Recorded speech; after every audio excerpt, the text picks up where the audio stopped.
Today I ducked up by eating way too much of a pot brownie. This was a few weeks ago, but the repercussions can still be felt.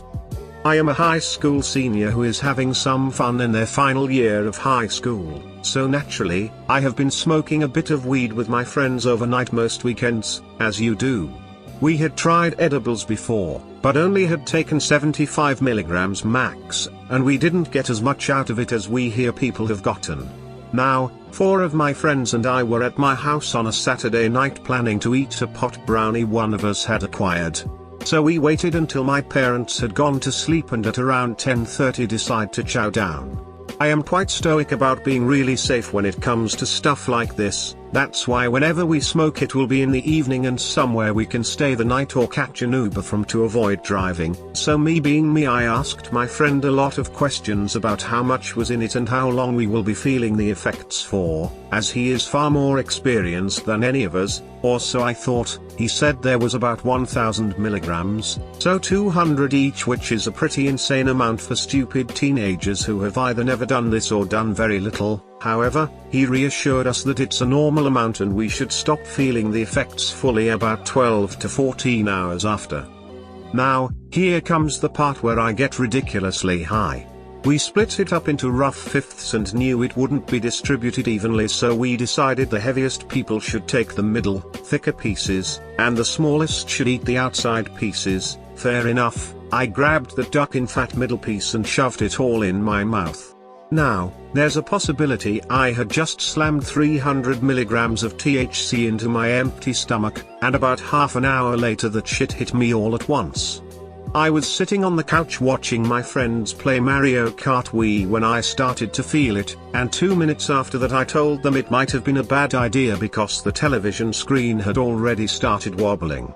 10 minutes later, one of my friends who for some reason wasn't at all affected started prompting me to join whatever conversation was going on. I started to look towards him, but literally the act of movement was so overstimulating it was insanely uncomfortable and anxiety-inducing.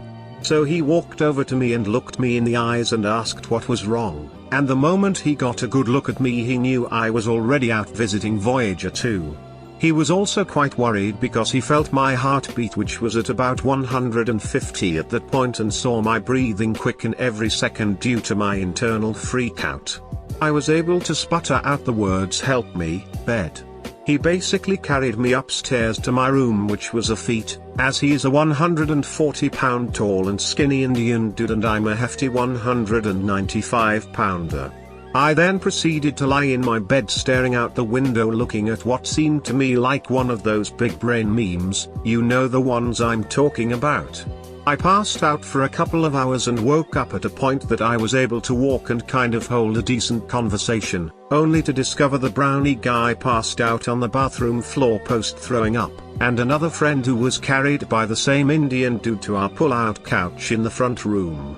Out of the 2 friends left, there were Indian dude and another friend who didn't really feel anything that night.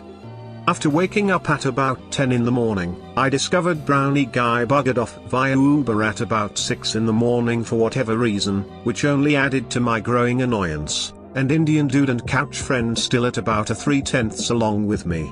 However, that friend who didn't feel anything the whole night was at about the level I was when I was carried to bed, and maintained that way until a very unhappy mother of his had to come to pick him up because he couldn't drive himself home and had promised to be home by noon. My mother had already figured out what was up and was probably more amused by our general stupidity and seeing me still moderately high along with my friends who stayed the day to let it wear off than she was mad about the whole situation. My repercussions weren't that bad, just my mom asking me not to get high at home, which was rather surprising to me. But mother who had to drive home her kid was literally threatening the brownie kid with a lawsuit since he is 18 and some of us are 17, and he provided the drugs. Long story short, those 2 can't be in the same room together without a legal battle at risk, which makes it pretty tough for us to hang out as of right now. Overall, I probably have more emotional trauma from being ungodly high than I have damage done to any of our friendships. Hey, if you want to see more similar videos like this one on daily basis, definitely hit that subscribe button and turn on your notification to see our tomorrow's even better video.